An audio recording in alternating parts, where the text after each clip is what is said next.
Hola, hi. Today I would like to talk a little bit about grounded creativity and what that could look like.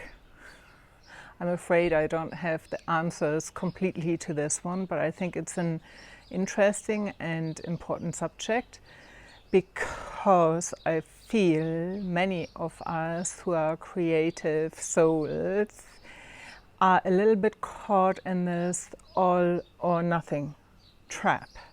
And I certainly can say that I've been caught in this often. With all or nothing, I mean, either we are completely stuck and we feel like, oh, I can't move on, there's too many things going on in my life, I can't do anything creative, or I just don't know, I'm waiting for the inspiration. I often hear people,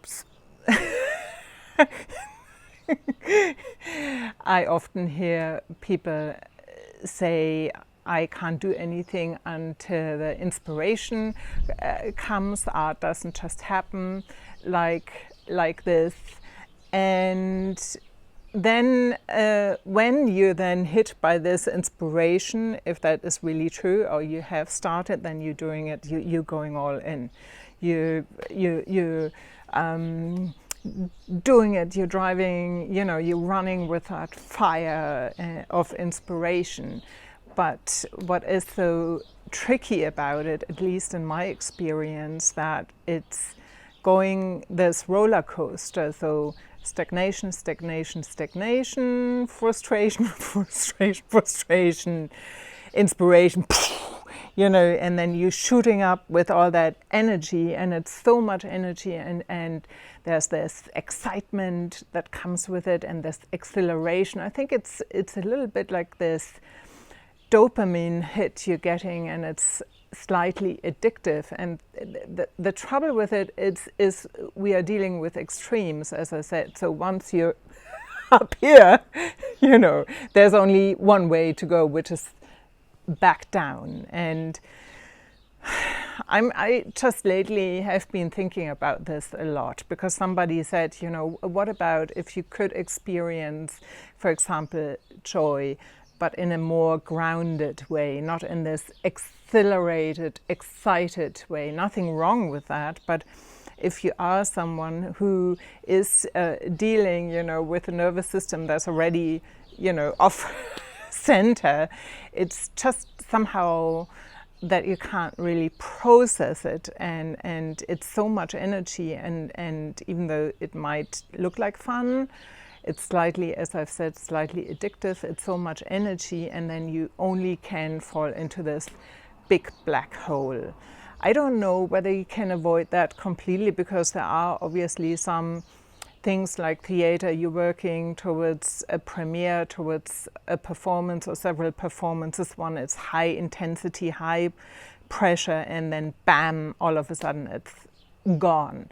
But I think, obviously, if you have a good support system and you know how to process these intense things, it's a good thing. But in general, I would say that it makes sense to find a more balanced approach, a more grounded creativity, and to ask yourself what that actually could look like. What could that be like? Could it be to commit to a small creative practice every day, or what could it be? And just commit to a project, and instead of just doing all-nighters, to do a little bit here and then, like say twice a week. I don't know, and to somehow, guide this creative force maybe a little bit more, so that it doesn't get overwhelming.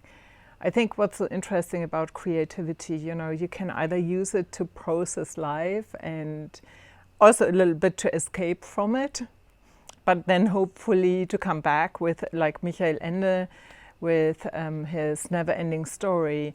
Like the idea was to go into this fantasy world and then to bring something valuable back, which I think is a lovely and really great idea, because we have that fantasy world and there's reality, and we are traveling back and forth between those worlds, and we are trying to build a bridge.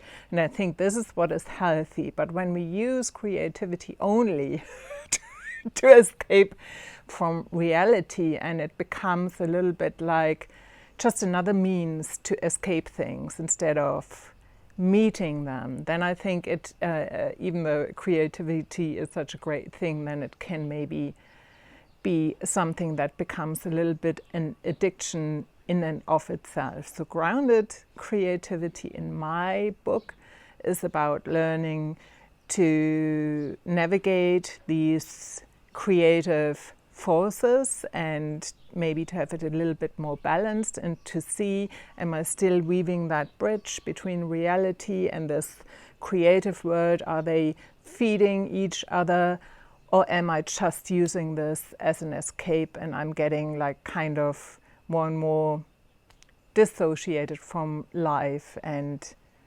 addicted to this other world? So there's a fine distinction. I'm happy to hear what you've got to say to this. Leave a comment. Have you found that you sometimes got addicted to this creative hype, or however you want to call it? Let me know. Take good care. This is your creative rebel muse, Anja. Bye-bye.